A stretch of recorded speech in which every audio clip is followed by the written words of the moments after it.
नमस्कार दोस्तों, एक बार फिर आपका अपना चैनल आशीर्वाद कोचिंग सेंटर को स्मरण में बहुत बहुत स्वागत है। आज का हम इस वीडियो में देखने वाले हैं जो भी एसएटी के पेपर यानी कि उसमें मैथ का क्वेश्चन हुआ था और वो 70 से 90 क्वेश्चन 20 गो क्वेश्चन जो था उसका सॉल्यूशन देखने वाले हैं और जितना सॉल्यूशन होगा उसको इस वीडियो में सॉल्व करेंगे और आगे जो बचा हुआ क्वेश्चन होगा वो आगे के वीडियो में देखेंगे। तो अभी तक अगर आप चैनल पर नए हैं तो सब्सक्राइब कर लें।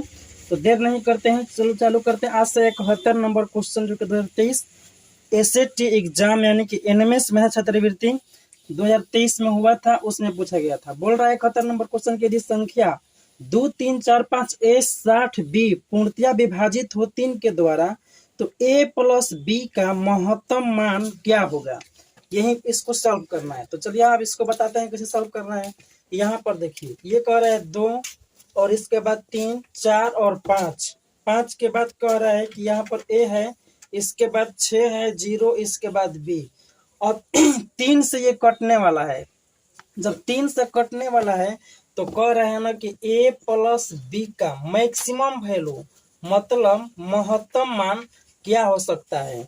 तो चलिए इसको पहले आपको ये पता होना चाहिए कि 3 से कटने का मतलब कि जहां भी 3 का मल्टीपल बने वहां इस चीज को काट देना है, मतलब ये 3 से कट जाएगा। 5 4 9 ये भी 3 से कटता है, कट जाएगा।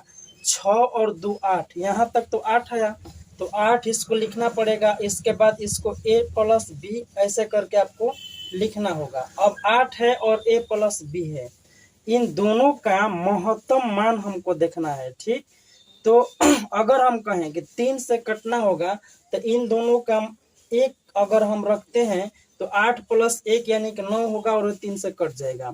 इसके बाद हम क्या क्या रख सकते हैं, अगर यहाँ पर देखिए अब ऑप्शन में देखेंगे, हम ऑप्शन के अनुसार यहाँ पर सहारा लेंगे और ऑप्शन के अनुसार ही सॉल्व करेंगे। इसमें सबसे बड़ा वैल्यू है ऑप्शन नंबर 4 और ऑप्शन नंबर 4 में दिया गया है 15। तो अगर हम यहाँ पर जैसे आपको हम ये बता रहे हैं कि 8 और ये दोनों का वैल्यू 1 मानते हैं तो 9 होगा जो कि 3 से पूर्णतः कट जाएगा, चूंकि क्वेश्चन में कहा गया है। तो एक तो ये मैक्सिमम वैल्यू होगा नहीं और A प्लस B का बहुत सारे ऐसे वैल्यू होंगे जो कि 3 से कट जाएंगे। तो हम ऑप्शन के अनुसार सॉल्व करेंगे। अब यहाँ पर 15 अगर हम रखते हैं तो 15 8 23 होगा, 23 और 23 जो है 3 से कटता ही नहीं है, इसका मतलब ये आंसर नहीं हो सकता है। अच्छा, ये 15 तो होगा नहीं। इसके बाद अब बच रहा है सबसे बड़ा वैल्यू 14 जो कि ऑप्शन नंबर 3 में दिया गया है और 14 इसमें हम जोड़ेंगे तो 14 8 होता है 22 और 22 3 से कटता नहीं है, तो ये भी नहीं होगा। अब इन दोनों को छोड़ दें तो ऑप्शन नंबर दूसरा यानी कि 13 है जो कि दिया गया है यहाँ पर, और 13 यहाँ पर अगर हम रखते भी हैं तो 13 8 होता है 21 और 21 जो है 3 से कट जाएगा। इसका मतलब कि हमारा ये वैल्यू जो है सेटिस्फाई कर गया और यही इस क्वेश्चन का आंसर होगा।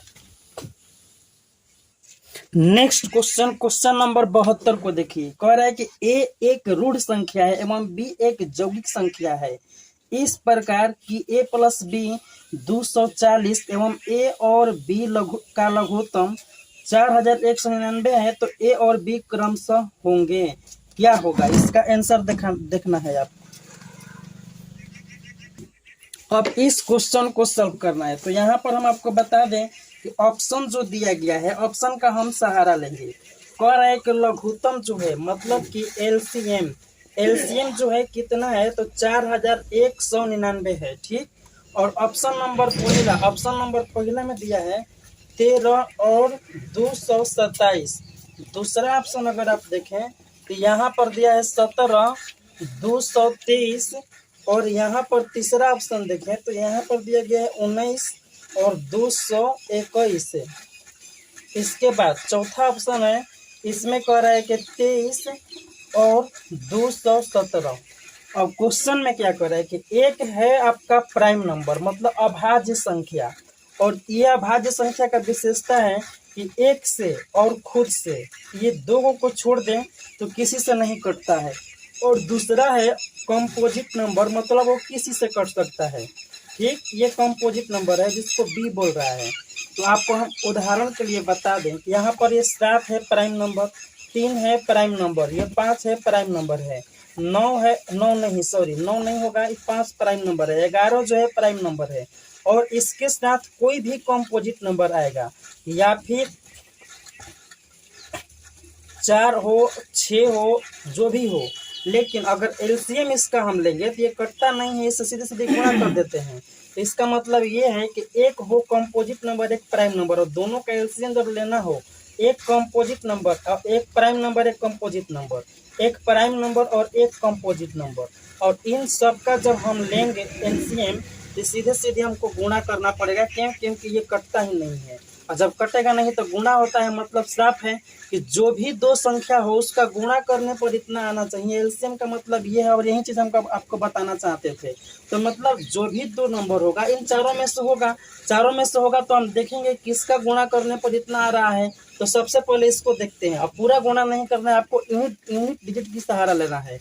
7 से 3 से गुणा करेंगे तो 70 का 21 होता है। यूनिट डिजिट 1 आ रहा है यहाँ पर, लेकिन यहाँ पर यूनिट डिजिट जो है पहला अंक 9 है, तो मतलब ये नहीं होगा। दूसरा यहाँ पर देखिए 3 7 21, 21 का 1, मतलब पहला अंक ही 1 आ रहा है, लेकिन पहला अंक यहाँ पर 9 है, तो ये भी नहीं होगा। इन दोनों में 70 का 21 है, 70 का 21 की 1, अच्छा ये भी नहीं होगा क्योंकि यहाँ पर 1 आ रहा है। और यहाँ पर देखेंगे आप तो 9 एकम 9 है, मतलब कि ये हो जाएगा। और क्वेश्चन बनाने की जरूरत भी नहीं है आपको, एकदम चुटकियों में सॉल्व हो गया, बस देखते ही। केवल आपको इसके पीछे का लॉजिक पता होना चाहिए था। नेक्स्ट क्वेश्चन,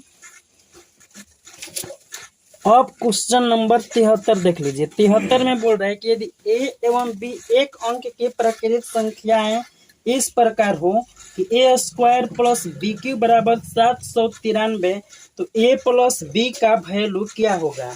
अब बोल रहा है कि ए और बी जो है वो एक अंक की प्राकृत संख्या है, और प्राकृत संख्या जो होती है वो गिनती की संख्या को बोलते हैं। और ये भी एक अंक के मतलब कि 1 से लेकर के 9 तक की कोई संख्या है ए और बी, और ये दोनों अलग अलग संख्याएं हैं। और कह रहा है इसमें कि ए स्क्वायर मतलब जो ए लेंगे हम उसका स्क्वायर करेंगे, और बी जो लेंगे दूसरी संख्या उसका क्यूब करेंगे, और इन दोनों को जोड़ेंगे तो 793 होना चाहिए। तो फिर जो ए और बी आप लिए हैं उसका जोगफल आपको बताना है कि ए और बी का जोगफल क्या होगा। तो इस क्वेश्चन को बनाने का एक ही तरीका है, और वो तरीका यह है ना कि आपको वैल्यू पुट करना होगा। अगर आप इसको 793 सोचिए, 793 जब है मतलब कि इन दोनों का वैल्यू जो है थोड़ा सा बड़ा लेकर चलना होगा, तभी आप 700 के पास जा सकते हैं। तो आपको अनुमान लगाना है, अनुमान लगाना है तो सबसे पहले आप मैक्सिमम से चलेंगे, क्योंकि मैक्सिमम वैल्यू है। तो मैक्सिमम वैल्यू है तो आपको ये पहले देखना होगा और जानना होगा, इसके बाद ही आप इस क्वेश्चन को सॉल्व कर पाएंगे। तो आपको हम बता दें कि 8 और 1 9, दूसरी दो संख्या है 8 और 1 9, मतलब ये 8 और 9, सबसे बड़ा 9 है उससे छोटा एक 8 है। अगर इसको वैल्यू हम रख करके देखें तो इसको देखना होगा कि 793 आ रहा है या नहीं आ रहा है। तो 8 यहाँ पर रखते हैं तो ये क्या हो जाएगा 64, चूंकि स्क्वायर करना है। अच्छा 9 जब यहाँ पर रखेंगे ये क्या हो जाएगा 729, क्यों? क्योंकि इसका क्यूब करना है। और 729 इसको जोड़कर देख लेंगे, 4 और 9 13 की 3 हासिल 1, 6 2 8 1 9 और 7, वैल्यू सेटिस्फाई कर गया। जब वैल्यू सेटिस्फाई कर गया तो बस देर किस बात की, हमने ए माना था 8 और बी माना था 9, इसका जोगफल पूछ रहा है तो ये हो जाएगा 17, जो कि ऑप्शन नंबर तीसरा में दिया गया है। और ये जो क्वेश्चन है वो फर्स्ट बार में इसका ऑप्शन ही गलत दे दिया था, लेकिन सेकेंड बार में इसका ऑप्शन जो है वो सुधार करके दिया था। तो बस अब यही इस क्वेश्चन का बेस्ट सॉल्यूशन है। नेक्स्ट क्वेश्चन की तरफ बढ़ते हैं। नेक्स्ट क्वेश्चन देखिए, क्वेश्चन नंबर 74 दिया गया है कि 1 + 3 + 5 + 7 + डॉट डॉट डॉट + 53 की पावर 1 बटा में 3, और इसका वैल्यू निकालना है। ये क्वेश्चन बहुत प्यारा क्वेश्चन है, अगर आप समझ गए तो चुटकियों बना सकते हैं, बट नहीं समझे तो ये आपके लिए बनाना असंभव हो जाएगा। जैसे 1 है 3 है 5 है 7 है, सबसे पहले इसके पीछे के लॉजिक को आप समझिए।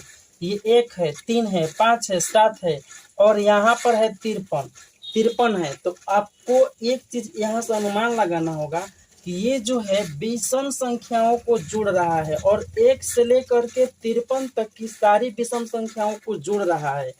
तो इसके पीछे का एक ही लॉजिक है कि 1 से लेकर के 53 तक संख्या हो, या 1 से लेकर के 100 तक संख्या हो, या 1 से लेकर के n तक की संख्या हो, उन सभी विषम संख्याओं को जोड़ना होगा। तो सबसे पहले आपको n का वैल्यू पता होना चाहिए कि वो विषम संख्या है कितनी। ये n जो होती है ना, वो विषम संख्या को दर्शाता है, और ये आपको निकालना आना चाहिए कि विषम संख्या यानी कि n है कितना। और जब n आ जाएगा ना, तो आप इसको जोगफल में निकाल सकते हैं, क्योंकि ये n स्क्वायर होता है, और इसी फार्मूला के बेस पर ये क्वेश्चन को सेट किया गया है। तो आपको अच्छा से पता है कि 1 से लेकर के 50 तक, मतलब इस 53 को अभी हम इग्नोर करते हैं, 53 को क्या सिर्फ 50 तक हम आपको दिखा रहे हैं। मतलब सभी लोग जानते भी हैं 1 से लेकर के 50 तक के विषम संख्या जो होती है वह 25 विषम और 25 सम संख्या होती है। और इसके बाद देख लीजिए, ये 25वां हो गया, और एक है 51 जो कि 26वां हो जाएगा, और एक है 52 नहीं होगा क्योंकि ये विषम संख्या नहीं है, और एक है 53 जो कि 27वां हो जाएगा। मतलब साफ है कि ये 27 वो संख्या जो है 1 से लेकर 53 तक 27 विषम संख्या है, और 27 विषम संख्या है। तो इसका जोगफल के लिए क्या करेंगे, हम इसका स्क्वायर कर देंगे, और पहले से इसका पावर 1/3 है। तो ये क्वेश्चन अब अपने आप में कुछ खास हो गया। अब इसका एक नियम होता है कि ये जो है 27 और पावर के पावर है, तो इसको हम गुणा कर देते हैं, यानी कि ये 2 और 1/3 से गुणा करेंगे तो ये 2/3 हो जाएगा, क्योंकि 2 एकम 2 और बटा में 3, और ये पावर हो जाएगा। तो इसको हम इस जैसे मतलब पावर है, देखिए सबसे पहले इसका पावर है और इसका पावर है, और जब पावर का भी पावर हो तो इसको गुणा करके हम लिख देते हैं इसके पावर के रूप में, मतलब इसके पावर के रूप में। तो यहाँ पर अब कुछ नहीं होगा। अब इसके बाद देखेंगे ये 27 क्या है, ये 27 जो है ना वो 3 के पावर 3 है। इस 27 जो है 3 के पावर 3 है, और ये 27 के पावर 2/3 था, तो फिर हम इसके पावर भी 2/3 लिखेंगे, इसमें कोई संदेह नहीं है। अब यहाँ पर भी पावर का पावर है और गुणा होगा। जब गुणा होगा तो क्या होगा, 3 के पावर है पहले से 3 है, और इसके पावर पहले से 2/3 है। गुणा करेंगे ना तो ये बटा के गुणा से कट जाएगा, यानी फाइनल जो है हमारा 3 के पावर 2 बचेगा, और 3 के पावर 2 करेंगे तो ये 9 हो जाएगा, जो कि ऑप्शन नंबर दूसरा में दिया गया है। बहुत अच्छा क्वेश्चन, और इस क्वेश्चन को इसी तरीके से बेस्ट तरीके से बना सकते हैं आप। इसको हम डिटेल में सॉल्यूशन करा रहे हैं, आप चाहें तो इसे चुटकियों में उड़ा सकते हैं, इसके पीछे के लॉजिक अगर आपको पता हो। अगर आप MAT और SAT का तैयारी बिल्कुल 0 से और एग्जाम लेवल तक करना चाहते हैं तो आप बिल्कुल सही जगह पर है। हमारे यहाँ न केवल क्वेश्चन सॉल्व कराया जाता है, बल्कि क्वेश्चन को सॉल्व करने के तरीके को समझाया जाता है, और एक सोचने और समझने की शक्ति भी डेवलप की जाता है। जैसे 2023 का एक 46 नंबर क्वेश्चन है, इस क्वेश्चन को देखते ही दिमाग खराब हो जाएगा, बट इसका सोल्यूशन चुटकियों में किया जा सकता है। यहाँ पर देखिए बाहर वाला 5 है, अंदर वाला 3, इन दोनों को जोड़ करके यहाँ पर 8 लिखा है, तो हम कह सकते हैं कि 8 यहाँ पर है और 4 ये है, इन दोनों को जोड़ करके 12 यहाँ पर किया जा सकता है। तो फिर आगे भी प्रोसेस यही होना चाहिए। तो देख लीजिए आप यहाँ पर तो 12 और ये एक 13 यहाँ पर आ गया, तो हम निश्चित रूप से कह सकते हैं कि सीक्वेंस को 12 ही फॉलो करेगा, और यही इस क्वेश्चन का राइट आंसर है। मतलब साफ है, चाहे हो MAT का रीजनिंग या फिर हो SAT का मैथ,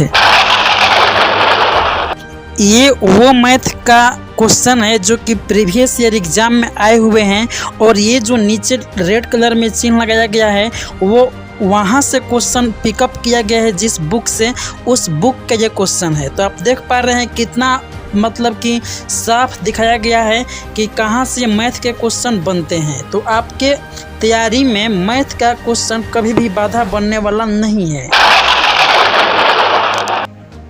अब बात करते हैं GK GS की, तो वो तो आप हवा में उड़ा देंगे। केवल आपको जो कंसेप्ट दिया जाए, जो भी आपको नोट्स दिया जाए, उससे केवल आपको याद करना है बस, फिर आपको रिजल्ट लाने से कोई नहीं रोक सकता है। SAT में GK की और GK के नोट्स ऐसा बनाया जाता है कि सीधे आपके एग्जाम में क्वेश्चन छप जाते हैं। तो देखिए आपको हम प्रूफ दिखाते हैं। यहाँ पर ये देखिए क्वेश्चन क्वेश्चन नंबर 38 कह रहे हैं कि तीन कठिया प्रथा संबंधित है, और ये जो है आपको नोट्स में दिखा रहे हैं सीधे सीधे। यहाँ पर ये देखिए, तीन कठिया प्रथा क्या था। 1 बीघा के 3 कट्ठा में नील का खेती करना ही तीन कठिया प्रथा था। आप देख रहे हैं कितना सिमिलरिटी है। मतलब अगर इस क्वेश्चन को यहाँ पर कोई विद्यार्थी याद कर लेता है तो ये चुटकियों में उसे आंसर लगा सकता है। नेक्स्ट देखिए, यहाँ पर 46 नंबर क्वेश्चन देखिए, 2023 का है।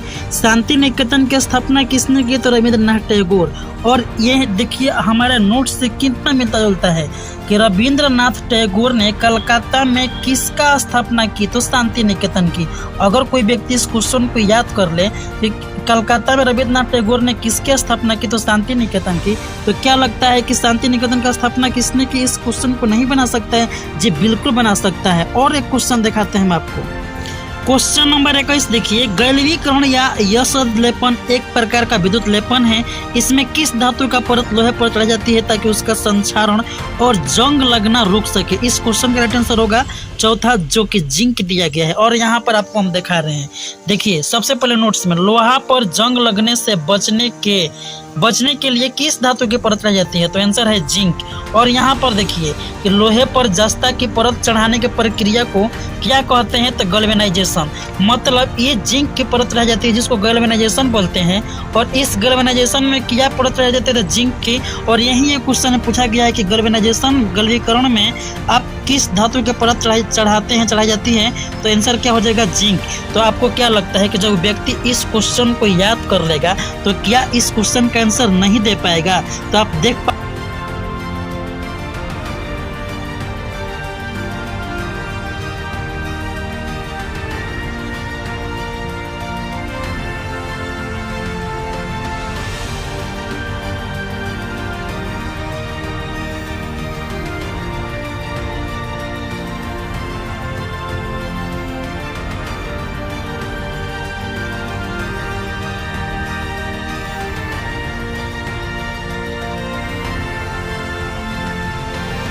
तो नेक्स्ट क्वेश्चन देखते हैं। चलिए इस क्वेश्चन को हम आपके सामने सॉल्व करते हैं, जो कि ये डेसिमल में दिया गया है और इसका बाइनरी सिस्टम में निकालना है कि मतलब ये इसका आंसर क्या होगा। पहले तो आधा स्टूडेंट ऐसे थे जो कि उनको पता ही नहीं था कि ये क्वेश्चन है क्या और बनाना क्या है, कैसे है और इसको किस तरीके से सॉल्व करना है। तो मतलब कि ये क्वेश्चन अपने आप में नया है, ये बिल्कुल सही बात है।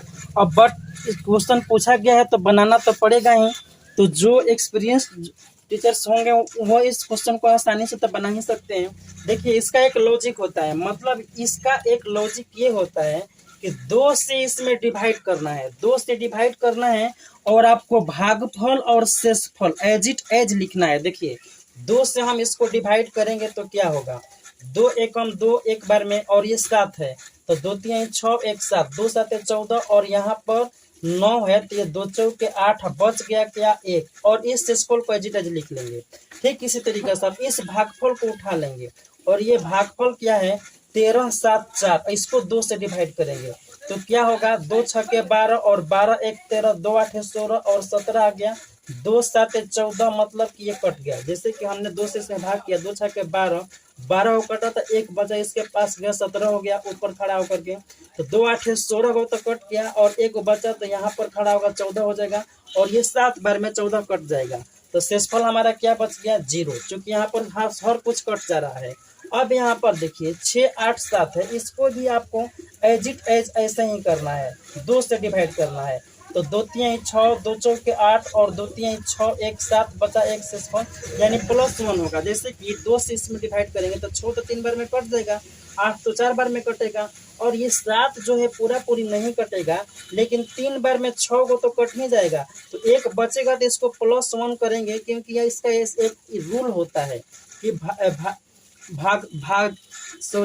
मतलब यहाँ पर ये जो है +1 होगा। ठीक, इसके बाद देखिए 3 4 और 3 इसको डिवाइड करना है तो कैसे करेंगे? 2 एकम 2 और 2 एकम 2 तो 2 कटा तो यहाँ पर 1 होगा 14, तो 2 7 14 और ये कट गया तो 3 बचा तो 2 एक बार में और 2 1 3 1 यहाँ पर हो जाएगा। ठीक, 171 को डिवाइड करना है 2 से ये क्या हो जाएगा, 2 8 16, 16 को तो कट के जाएगा, एक बचा है तो यहाँ पर 11 होगा, यानी कि 2 5 10 और एक जो है यहाँ पर आ गया। इसको हम इसी तरीके से लिख लेंगे। ठीक, अब नेक्स्ट क्वेश्चन है, मतलब नेक्स्ट नहीं, ये इसके आगे का प्रोसेस है 85। इसको हम डिवाइड करेंगे 2 से, ये क्या हो जाएगा, 4 बार में तो ये 8 कटेगा, और ये 5 है, 2 बार में 4 को कटेगा, एक बच गया, यहाँ पर लिखेंगे हम। अब 42 आ गया, तो इसको भी ऐसे ही करना है 2 से, तो ये 2 दूनी का 4, 2 एक बार में 0 से सफल आ गया। अब यहाँ पर 21 है, इसको डिवाइड करेंगे तो 2 एक बार में और 0, 10 दूनी का 20 और 20 एक 21 आ गया। अब यहाँ पर 10 है, 10 को डिवाइड करेंगे तो क्या हो जाएगा, 2 5 10 और 0, यहाँ पर 5 है, 5 को करेंगे तो 2 दूनी का 4 और एक 5 हो जाएगा, यहाँ पर 2 है 2। अब यहीं से आपको सोचना है कि जब ये 2 है और इसमें हम 2 से डिवाइड करेंगे 2 से, तो ये एक बार में जाएगा और शेषफल क्या बचेगा, 0। अब यहाँ पर 1 आ गया, 1, यहीं पर भाग करने में कुछ लोग मिस्टेक करेंगे, और आपको हम बता दें कि 1 जब यहाँ पर आ गया तो इसमें भी आपको भाग करना है, भले ही 2 से छोटा है लेकिन भाग करना है।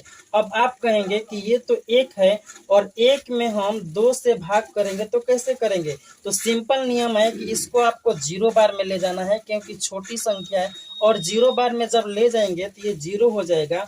इसका मतलब कि ये 0 गुणे 2, यानी कि 2 से भाग करना था तो 2 गुणे 0, और इसमें 1 जोड़ेंगे तभी ये 1 आएगा, चूंकि यहाँ पर 1 है और 1 जोड़ना ही पड़ेगा।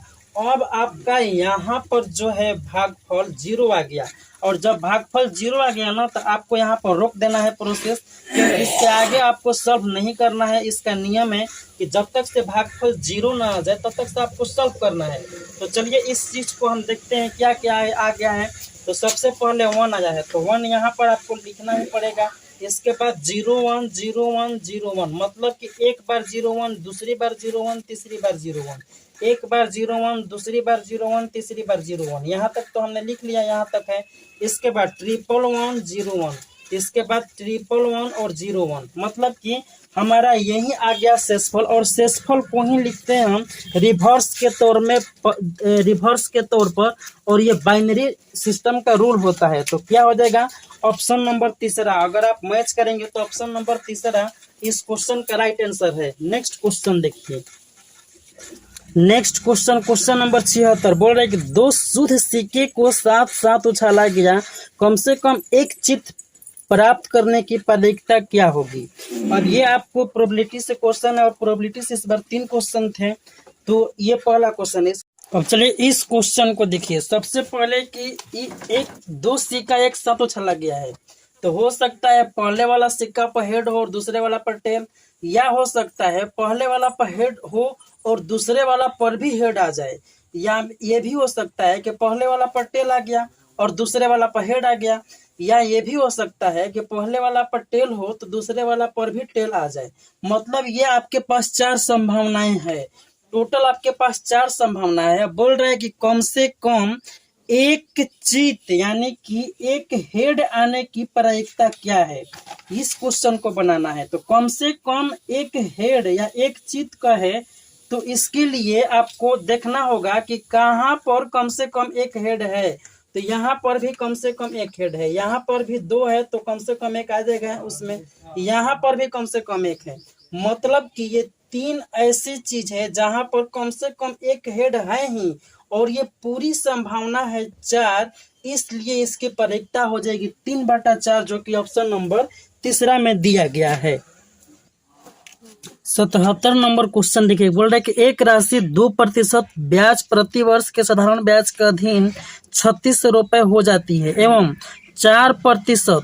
अब यहाँ पर ये चक्रवृद्धि ब्याज नहीं होना चाहिए, यहाँ पर साधारण ब्याज होना चाहिए, तभी ये क्वेश्चन बन पाएगा।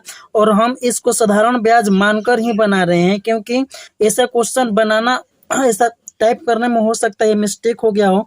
और जब आपको हम कह रहे हैं कि यहाँ पर साधारण ब्याज होगा, तो हम आपको इसको प्रूफ भी देंगे क्यों होगा, और आपको हम इस क्वेश्चन को सॉल्व करके भी दिखाएंगे। तो अभी हम मानते हैं इसको कि 4% चक्रवृद्धि ब्याज प्रति वर्ष के अधीन 4800 रुपये हो जाती है। तो लिया गया समय यानी वर्ष कितना है। अब इस क्वेश्चन को सॉल्व करते हैं।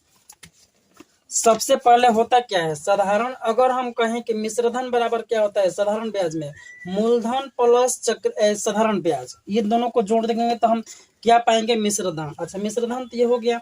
अब हम मूलधन है और ब्याज है, इसको हम एक टर्म में और लिखते हैं। यहाँ पर मूलधन और ब्याज क्या होता है, ब्याज, ये ब्याज होता है मूलधन गुणे समय, समय और गुणे दर, और बाटा में क्या होता है 100, ये होता है ब्याज। अब इसमें हम आपको दिखा दें तो यहाँ पर क्या हो सकता है, p इसमें कॉमन ले लेंगे तो यहाँ पर 1 बचेगा और इसमें से p बाहर आ गया तो RT बचेगा और बाटा में 100 होगा।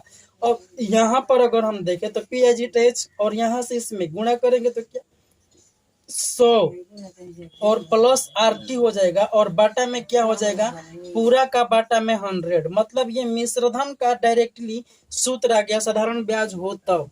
अब यहाँ पर दोनों को हम साधारण ब्याज मान रहे हैं और इस क्वेश्चन को सॉल्व कर रहे हैं, तो आप देख पा रहे हैं कि यहाँ पर P है और 100 है, P है गुणे 100 है प्लस RT बटा में 100। इस चीज को आपको केवल याद रखना है, फिर इसके बाद हम इस क्वेश्चन को बना पाएंगे। तो बंधु हमने यहाँ पर लिख लिया है कि मिश्रधन बराबर P इंटू 100 प्लस RT बटा 100, जो अभी अभी हमने इसको यहाँ पर निकाला। और आपको डायरेक्ट याद होना चाहिए, हर बार निकालने की जरूरत न हो। यहाँ पर हम फुल डिटेल सॉल्यूशन करा रहे हैं, इसलिए आपको हम निकाल कर दिखा रहे हैं। और क्वेश्चन में है कि 2% पर मिश्रधन जो है 3600 है। यहाँ पर स्पष्ट रूप से मिश्रधन नहीं लिखा है, बट ये बात लिखा गया है कि 2% पर यहाँ पर जो राशि है वो 3600 हो जा रही है। तो 3600 राशि हो जा रही है, मतलब क्या है कि मिश्रधन हो रहा है। यहाँ पर ना ब्याज लिखा है ना कुछ, मतलब ये क्या है, मिश्रधन है। और 4% पर कितना हो रहा है, 4800। तो हमने एक चीज यहाँ पर देखा कि मिश्रधन का सूत्र ये होता है, और 2 मिश्रधन हमारा यहाँ पर आ गया। तो पहला वाला को हम ए मान लिए जो कि यहाँ है, और इसके बटा में 2 कर रहे हैं A2 मिश्रधन मान करके। और यहाँ पर क्या हो जाएगा, सेम वही फॉर्मूला, चूंकि मूलधन तो बदलने वाला है नहीं, R बदल जाएगा और T बदल जाएगा। मतलब ये दोनों वेरिएबल हो सकते हैं, बट मूलधन जो है फिक्स रहता है। तो ये 4 गो बाटा में हो गया। तो यहाँ पर रूल होता है ना, 4 बाटा हो तो 2 गो बाटा जस का तस लिखेंगे, मतलब कि ये दोनों बाटा जस का तस रहेगा। और देखिए, इस चीज को बनाने के लिए आपको ये पहले से अप्रोच होना चाहिए, और तभी आप इस क्वेश्चन को सॉल्व कर पाएंगे। तो ये दोनों एज इट एज होता है, और ये दोनों जो है वो रिवर्स में होकर के और गुणा हो जाता है। तो हमारा क्या यहाँ पर आ गया, ये कट गया। तो हमारा फाइनल जो है A1 बटा A2, मतलब कि अगर हम इसको A1 माने, इसको A2, और इसको बाटा में करें तो 00 से डबल कट जाएगा, और 12 3 36, 12 4 48, मतलब कि ये 3 बटा में 4 रेशियो के रूप में आ जाएगा। और हमारा यहाँ पर का आ गया 100 प्लस RT और बाटा में 100 प्लस RT, मतलब कि ये देखिए RT दो जगह आ रहा है।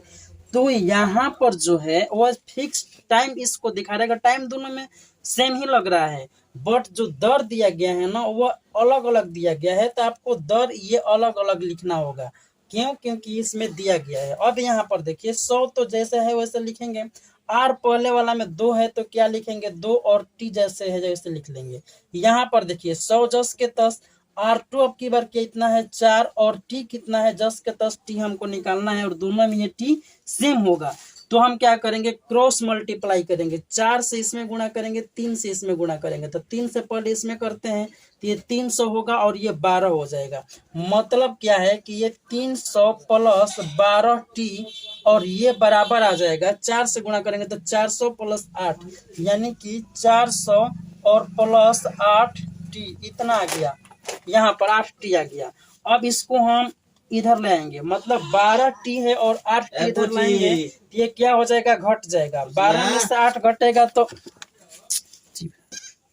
12 में से यहाँ पर ये 8 घटेगा तो क्या हो जाएगा, यहाँ पर 4T हो जाएगा, 4T।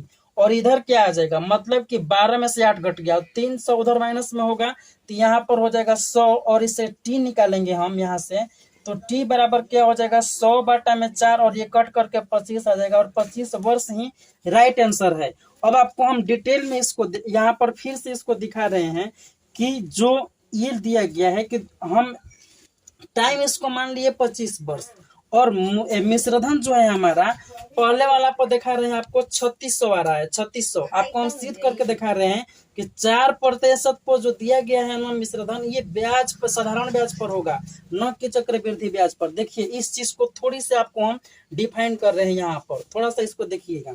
यहाँ पर कह रहा है कि टाइम जो है 25 साल, 25 साल टाइम हमने ले लिया। तो जब टाइम 25 साल ले लिया तो मिश्रधन कितना है हमारा, तो मिश्रधन है 3600 और मूलधन तो जैसे है वैसे लिखना है, लेकिन निकालना है क्योंकि हमें इसको।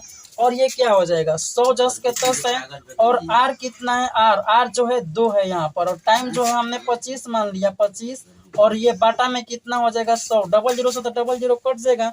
पी का वैल्यू निकालेंगे तो क्या हो जाएगा, पी का वैल्यू निकालेंगे हम तो यहाँ पर देखिए, सॉरी यहाँ पर ये कटेगा नहीं, चूंकि ये जो 3600 है और ये बाटा में 100 है, ये गुणा में आ जाएगा यहाँ पर 3600 और गुणा 100, और ये क्या हो जाएगा P इंटू 100 और 25 जोड़ेंगे ना तो ये 150 हो जाएगा। यानी P का यहाँ से अगर हम मान निकालें तो ये जो हो 3600 और गुणे 100 बाटा में ये 15, मतलब यहाँ से कट जाएगा, 15 से इसको कटा दें तो 15 दूनी 30, और क्या हो जाएगा 15 दूनी 30, 6 है तो 15 चौकी 60, मतलब क्या है ये 2400 हमारा मूलधन आ गया। अब एक बात बताइए बंधु, 24 जो मूलधन आ गया तो हमारा मिश्रधन 4800 है। अगर हम इसको साधारण ब्याज मानते हैं तो इस पर सेटिस्फाई करना चाहिए।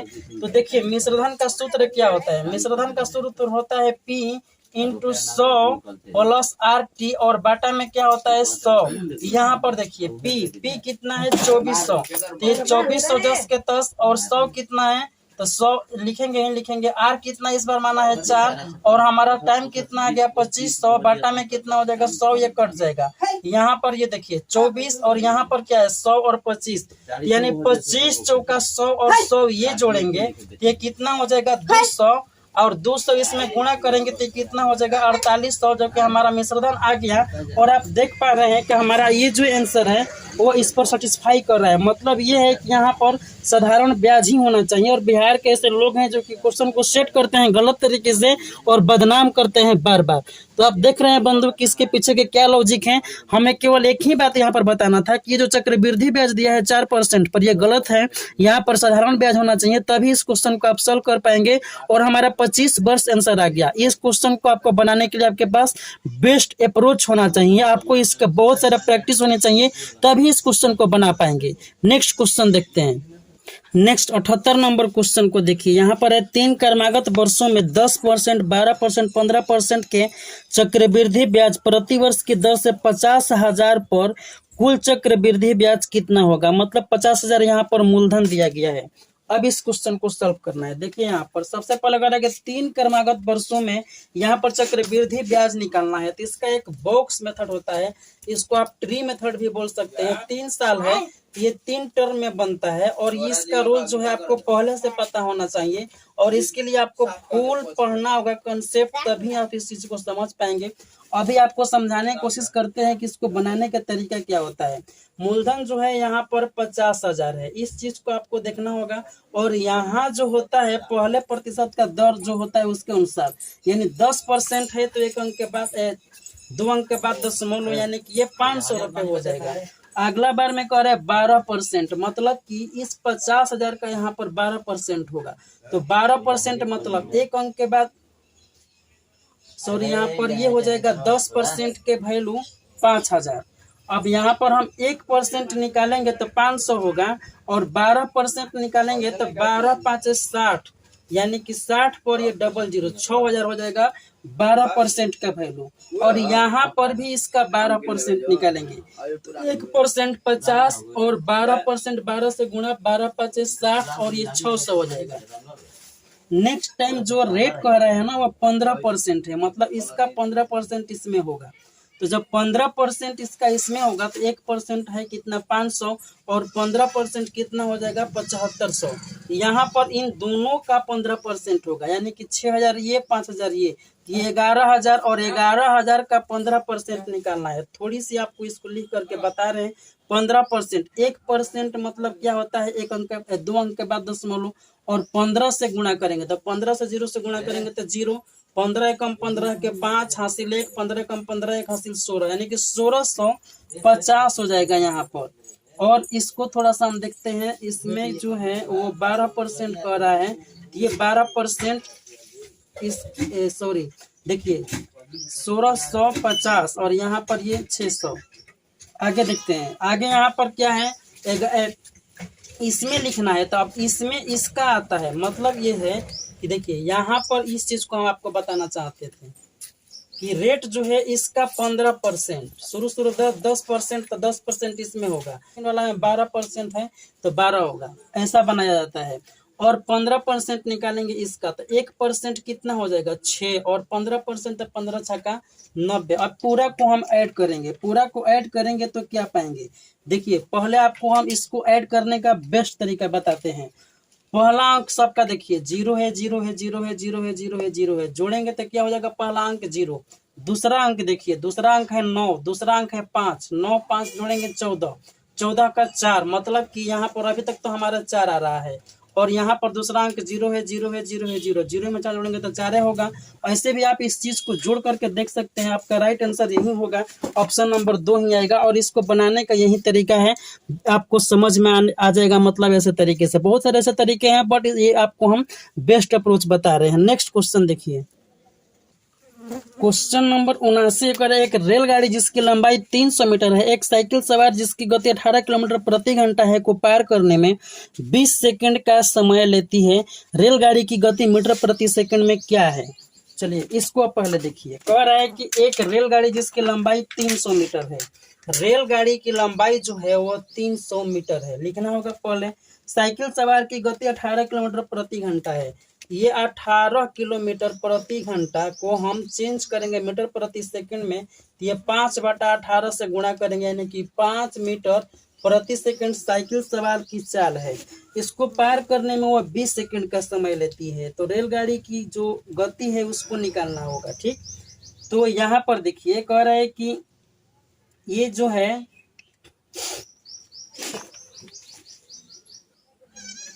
अब यहाँ पर देखिए 5 मीटर प्रति सेकंड हो गया। आपको यहाँ से इसका मानना होगा चाल, मतलब कि जो रेलगाड़ी की गति है वो आप मान लीजिए आर मीटर प्रति सेकंड। अब यहाँ पर ये कह रहा है ना कि साइकिल सवार को पार कर जाता है, तो दो चीज हो सकती है, या साइकिल सवार ऐसे आएगा तो भी ट्रेन इसको इस दिशा में जाएगी तो पार कर जाएगी, अगर साइकिल सवार इस दिशा में हो तो भी ट्रेन इसके पीछे से जाएगी तो पार कर जाएगी। मतलब कि ये दो कंडीशन हो सकता है, और दोनों में अलग अलग अपना रूल होता है। यहाँ पर ये हिंदी में लिखा नहीं गया है कि इसको कैसे पार करिए, बट इंग्लिश जैसे आप देखेंगे तो इसमें ओवरटेक लिखा गया है। ओवरटेक का मतलब होता है ना कि सेम दिशा में जा रही है, और इसका मतलब पार करने में ये इसके पीछे से जा रही है, मतलब कि जिस दिशा में साइकिल सवार जा रहा है उसी दिशा में ये भी जा रही है। अब यहाँ पर ये होता है ना कि सेम दिशा में जब जाती है तो इसका चाल जो होता है सम्मिलित रूप से वो घट जाता है। अगर ये 8 मीटर प्रति सेकंड है और ये 5 मीटर प्रति सेकंड है, तो हम स्पीड फाइनली इसको यूज करेंगे तो ये R-5 मीटर प्रति सेकंड, इस तरीके से हम यूज करेंगे, ठीक। अब यहाँ पर देखिए एक सूत्र होता है कि चाल बराबर दूरी बटा में समय। हम समय निकालेंगे यहाँ से टाइम, तो ये क्या हो जाएगा, दूरी और बटा में चाल, दूरी बटा में चाल हो जाएगा, चाल। अब यहाँ पर देखिए टाइम तो हमें निकालना ही निकालना है। अच्छा, दूरी इसमें कितना दिया गया है, तो जो दूरी है वह इसकी लंबाई ही काम करेगी, क्योंकि यहाँ में कुछ मेंशन नहीं है, और इसको पार करने में ये अपने लंबाई के बराबर ही ये दूरी तय करेगी, ठीक।